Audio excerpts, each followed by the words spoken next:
Hello everyone and welcome to this video. We got a couple interesting things lined up here. We're going to be taking the cockpit displays of the Dougcraft P78C and making some modifications.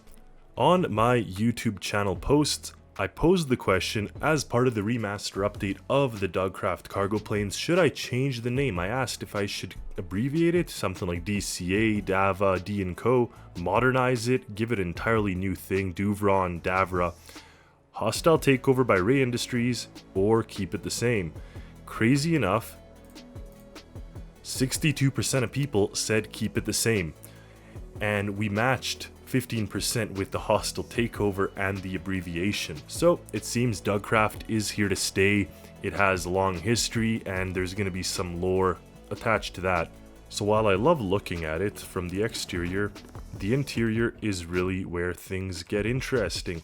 So this cockpit is the original cockpit from the 2022 creation. So when you turn on the displays, you can see we got the speed, the altitude, we got this map, throttle here, and the display that calculates the fuel. On the other side, the co-pilot seat, we got primitive radar, good enough, right? And we got the same map that you can't control here, only the pilot controls. This person can just kind of watch. And then we do have a radio. Just to compare the remaster of the RX 118, this had a very similar interior to that, but take a look at it now. So now you got the radar, you got the map here, you got this nice little display, and over on the co-pilot seat, we have sort of a CCTV system that actually can be interfaced, move it around, all that good stuff, including night vision. So, and auto just kind of flips through them by themselves. So honestly, very simple changing here, and here's the calculation for the fuel efficiency, but I think that something like this looks much better. And just for comparison's sake, in the Martol VTOL, you can see here we got this really nice display with our throttles and with the ability to move on the map. It shows the compass heading, and that shows kind of, it's like a horizon, artificial horizon, to tell us how we're facing. So this system is really nice. I really like this one, and this is what we're going to use as our fundamental starting point for the Dougcraft planes. So we're going to work on the Alta version, but I will update the others. So within here, we have to know which each of these displays are, but for the time being, what I want to do is just move them out onto the nose so I can actually see and decide what I want to change, what I want to keep, and all that good stuff. So let's just put everything here for now, just like this. And sitting inside the plane, you can see we got the throttle there, we got the speed, the altitude, and the map, and the fuel economy. On the other side here, we got the radar, we got the map, and we got this radio. So the radio systems are good. They're the same ones I use for all my creations. I didn't make this, I just recolored it, but I find that it works and looks quite nice. The map here, we're going to change this. I'm going to bring back that CCTV system because, you know, you want to know what's going on around the plane with cameras, and the radar is good to stay. So we're going to focus on this stuff. Within this area, we're going to go to displays, and I do want a 2x3. I think a 2x3 display would work a little nicer than a 2x2. And then that leaves this area here for other things, such as for the fuel economy. Now the microcontroller that I have for the VTOL, I believe, nope, let's try Martol. There we go. So this microcontroller right now isn't working for the plane, obviously. Instead, it is made for the VTOL, including, I mean, obviously the easiest thing to change is the display itself, the turning on sequence. But after that, there are some changes, including the fact this is on a 2x2 display, whereas I want a 2x3. But first, let's plug things in. So we do need a physics sensor as one of the nodes, and we need the up-down throttle and the displays on-off. So displays on-off's easy. I can just find what turns on the displays here and just piggyback off that same connector if I can align myself with it. This is always tough. If this doesn't work, then I find it's easiest just to trace it all the way in. Maybe one of these. So there we go. So we'll piggyback on that. That's our displays on, and that's this display on here. Now, the VTOL has a up-down, like a helicopter mode, and it has throttle. In this case here, what we want to do is have the propeller collective be instead of the up-down, and then the throttle itself will be the same as the throttle that we're going to here. The same as the throttle that is currently on one of these displays. So that's the throttle with the dead zone. Scroll to it. So whatever this value is coming from right there is what's going to go there. Display needs the touch, and everything needs to be plugged in to the electricity. Now for the display, it's fine, it's off, it can be on the power, but the physics sensor I find does use power. So I find that it's nice to put a relay. A is hot, so hot, and this is there. And this will be activated whenever our displays are activated. So they're going to use the same relay to turn on that physics sensor. Starting it up with the Martol system. Okay, currently there is nothing going on here. Of course, I forgot something. So we could see the power switch is there. Yes, I didn't put the video signal. Okay, so that is very important, obviously. Back in the cockpit, we turn this on. Okay, Martol, that's centered. And that looks pretty good for a starting point. So a couple things I have to clean up. I have to extend this black kind of transparent thing there. That's in a good location. The features work, the touchscreen works. Obviously, that isn't great with the collective. For some reason, I'm using a negative collective, but I don't see it affecting those propellers. Well, interesting enough, guys, I found something funny. On the original creation of mine, when you turn the plane on, it actually starts to move, and that's because I had positive blade pitch on all of them. So, funny enough, the collective was doing nothing, and you could see that I was using this weird negative number, which makes no sense. It should be 0. And not just that, I messed up a third time. The microcontroller to which this collective is actually going to is so weird.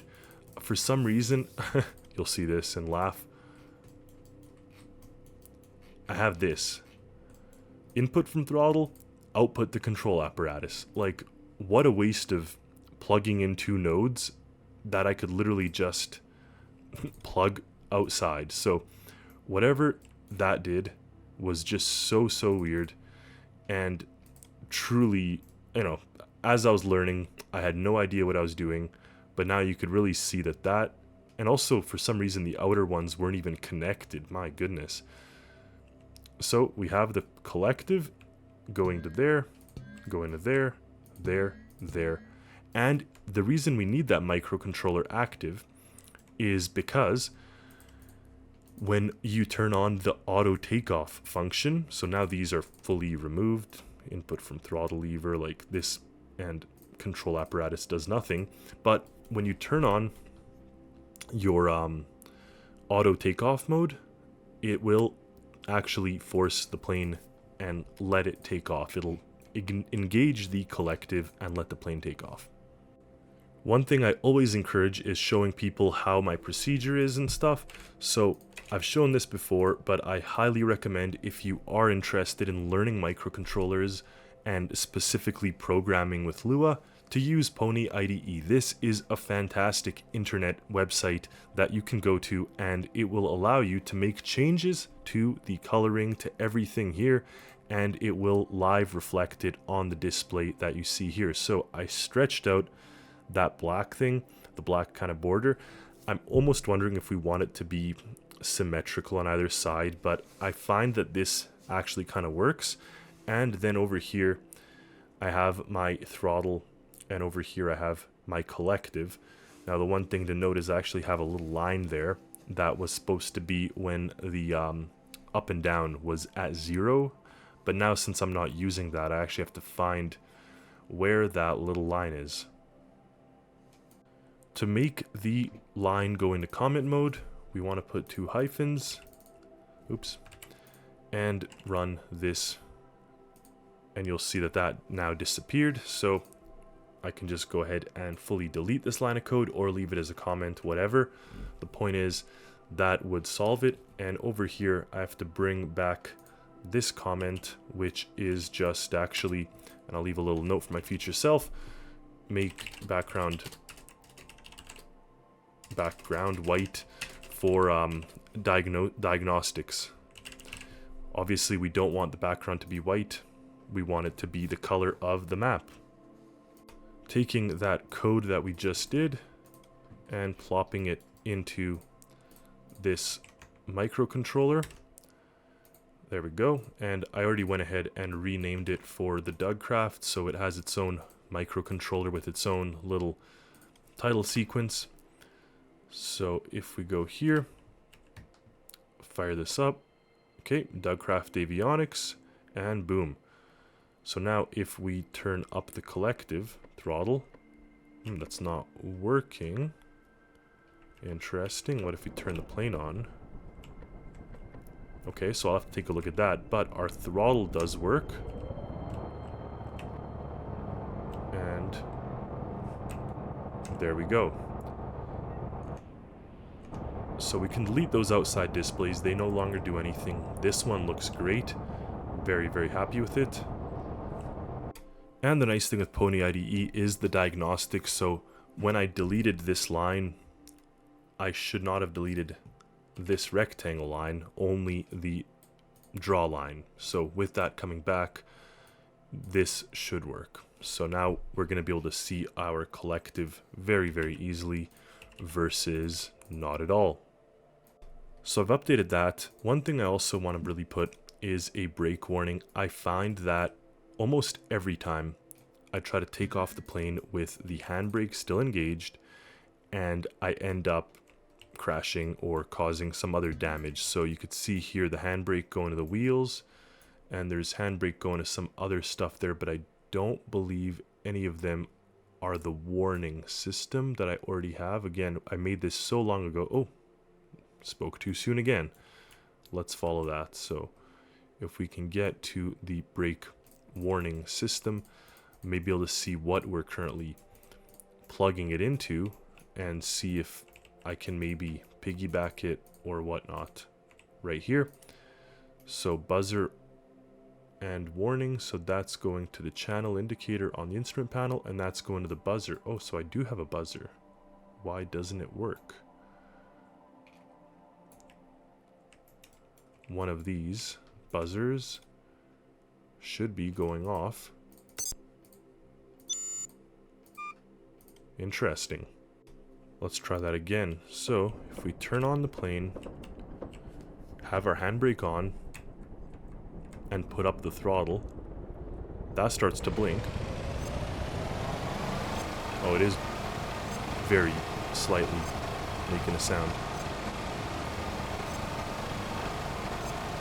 Well, I can't get the volume any louder than that, so it is what it is. Alright, don't need that up there. So this is nice. Now I could actually delete these other microcontrollers. We don't need some of them. Some of them are redundant. For example, the throttle, I can go ahead and remove this one. Then also this one here, which is the camera. Now keep in mind the speed altimeter and the second one is the beacon locator. So now for the beacon locator, I'm going to piggyback off of the fuel economy system. So channel 1 will be the fuel economy system, and channel 2 will be the beacon, and this will now go to this display there.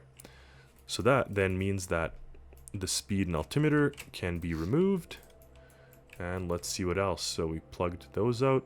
Okay, that is fine. That's going to be disconnected. That's off, and that's here, with one of them going to the 3D map and the second one going to the camera 2.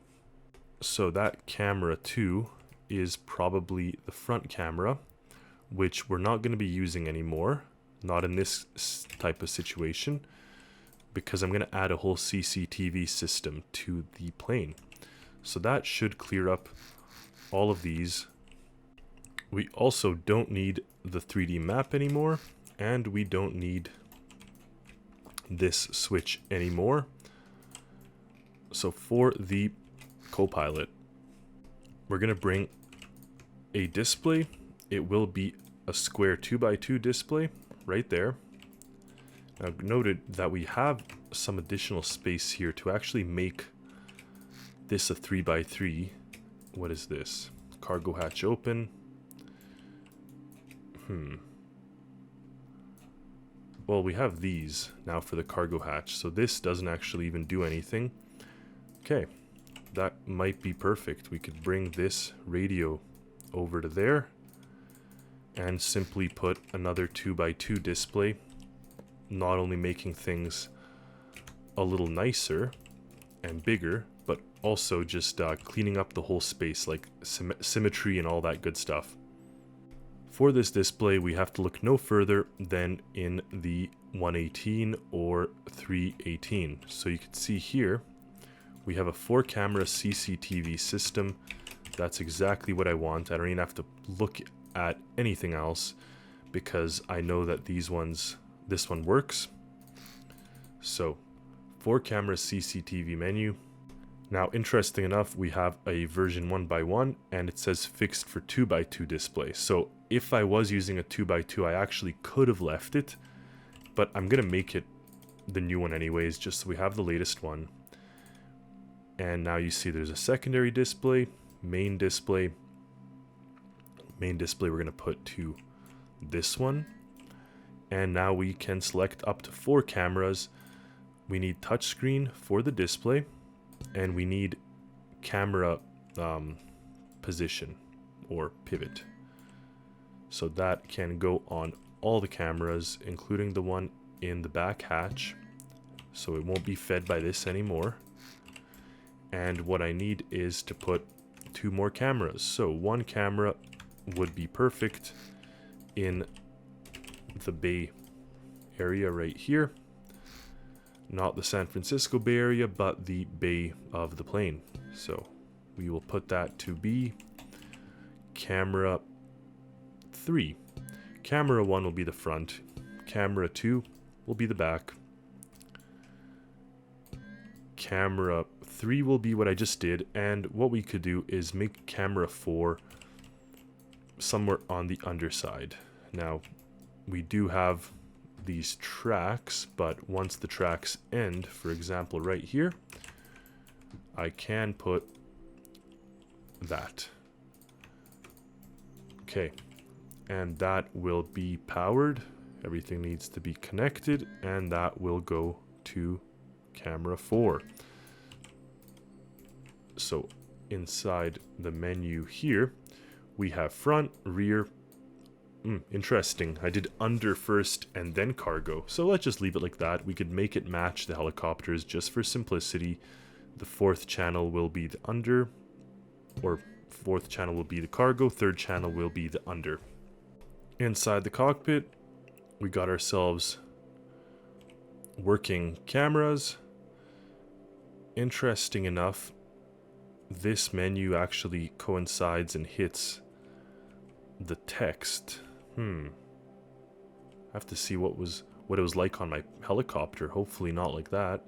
If it is, then I'll have to push this text out past that menu button. Interesting. Here it's actually centered, so I have to see what's going on to make that one not be centered. Remember, I did take the new so-called new version, but now I'm wondering whether this new version's any good. I said I fixed it for 2x2 displays, but maybe I broke it for the 2x3. This brutal little line of code has taken me like 20 minutes to figure out, and in the end I got it. Nice. What it was a couple of issues. First being the fact that this sign was supposed to be facing the left or the right direction. So previously it was saying if the width of the screen is greater than 64, but we actually need if it's less than 64, and I found that it was offset. So if it's greater than 64, we also need a spacing of 0. So it seems that this was maybe fixed for 2x2 but broken for 2x3. So now I could actually say fixed for 2x3 displays, and this will now become the latest, greatest version. So that does conclude the updates that I'm going to put. You can see here with all the changes, we get a nice amount of information, and we could take off, turn on our Copilot displays, high gear, we'll do straightening out here, fold in the landing gear, and there you have it. So inside the displays look much better, and like that's pretty much brought up to, I would say, mostly modern style of my microcontrollers and everything. So I think this is great. Okay, we've got to clean that up, but overall that is awesome. I'm very happy with this. To make this easiest for me to place on 3 other versions of the plane, I've extracted most of the information here, pulled it out. So now really I just have to deal with the power and plug it in to the other planes. So that's what I love about this. The fact we could copy paste, make our lives so much easier for retrofitting, for making other versions, and all that good stuff. So when I put this here, you can see that things are not plugged in. So we can grab our power B and just connect all this stuff that's missing. For sure, we have to plug in our collective. So you can see that that is right there.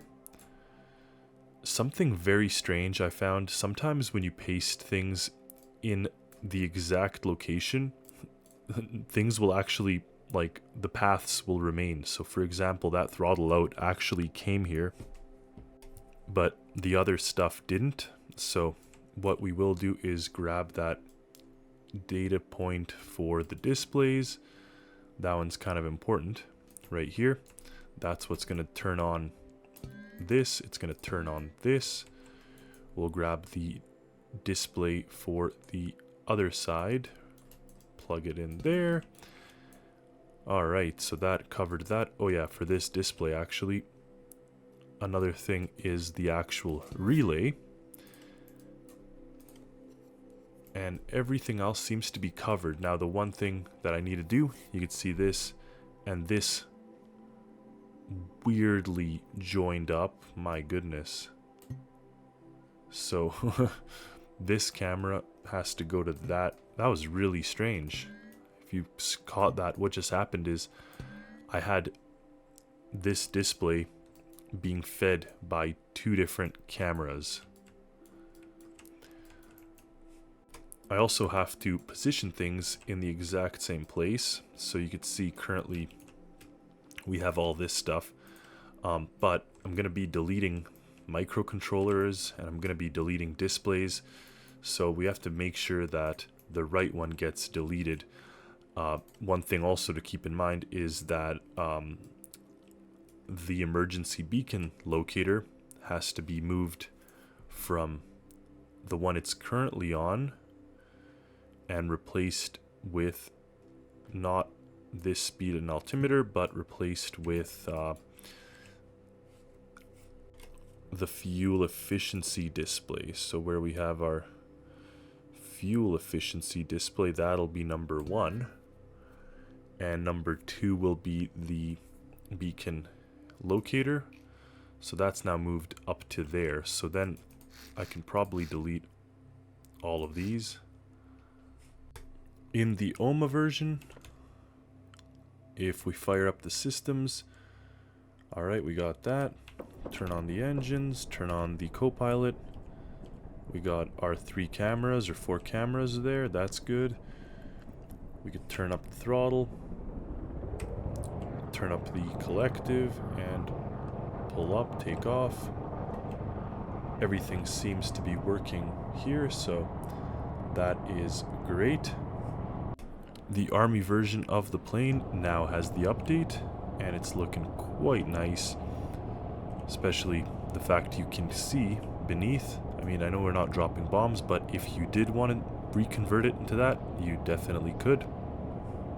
And finally, in the Flying Penguin, I've managed to do the same thing, so we can see all of these data points, the displays. And here I actually did use a 2x2 display. You can see the recording sign is gone, and now we just have the name of the location what we're looking at. So you can see the cargo hold, the front, etc, etc. So I think this turned out really nicely, especially for this this boat here, flying boat. The stations are nice. I made some minor changes in here out of these windows so you could actually see into the working bay. Again, this is so funny. It feels so small in comparison to those massive airplanes.